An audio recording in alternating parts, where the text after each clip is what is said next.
Jusqu'à 9h, Good Morning Business.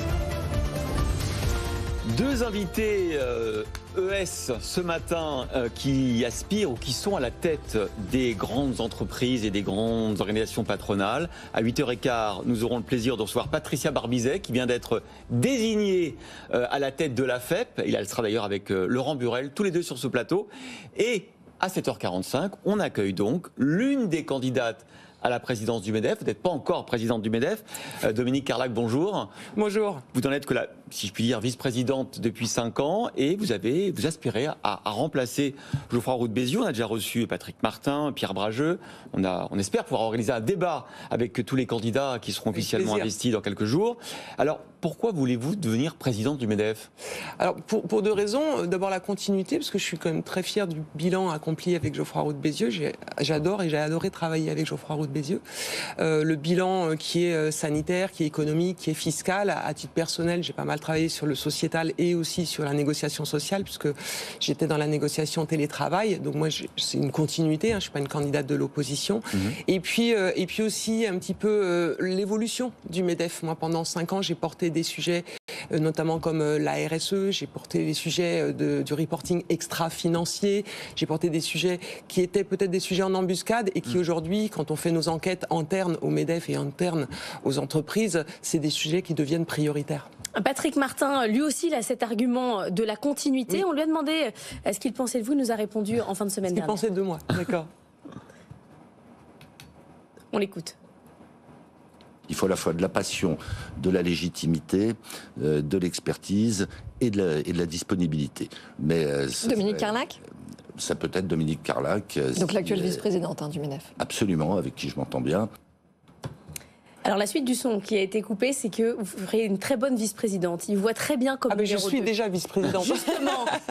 Alors en fait, je reprends les mots de Patrick, de la disponibilité, moi j'en ai. Ça fait 5 ans que je prépare la succession de mon entreprise. Donc je suis totalement prête à endosser le costume de la présidente.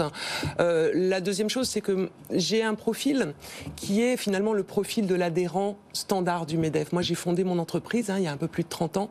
C'est une entreprise qui a presque une cinquantaine de personnes. L'adhérent moyen du MEDEF, c'est une entreprise en province qui a une cinquantaine de personnes. Dans quel secteur ? Donc finalement, moi je suis dans l'ingénierie, je monte des projets d'investissement industriel et j'accompagne ça depuis 30 ans.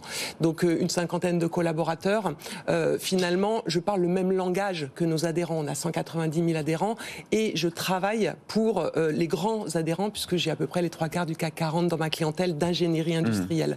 Donc voilà, je suis déjà vice-présidente du MEDEF. Moi j'y vais pour gagner et j'y vais parce que je suis déterminée à prendre le costume de présidente. Vous disiez que les 5 années écoulées avaient été plutôt favorables pour les entreprises, d'abord sur le plan de la conjoncture, ensuite effectivement sur les allègements d'impôts, et puis un gouvernement globalement pro-business qui s'assume d'ailleurs comme tel. Ça risque de se compliquer, vous le savez, dans les années qui viennent.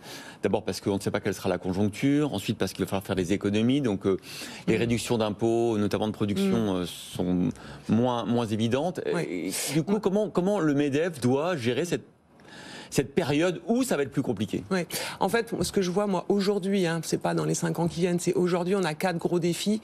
On a évidemment le défi écologique, ça c'est indéniable et on en est parfaitement conscient. La transformation de la transition. On a le défi social, parce que quand même la société est très fragmentée et l'Assemblée nationale en est assez le reflet. On a le défi du travail, en fait. Et le défi du travail, c'est comment on réenchante le travail et comment on fait l'association d'une économie qui doit être nécessairement compétitive parce que la question de la souveraineté et des grands blocs ne nous attendent pas. On doit vraiment avoir une économie compétitive et donc continuer sur la simplification, la baisse des impôts de production, tous les sujets qui rendent plus compétitifs. Mais surtout, il faut lier compétitivité avec attractivité. On n'aura pas de compétitivité si on ne rend pas plus attractif le travail, si finalement on n'embarque pas.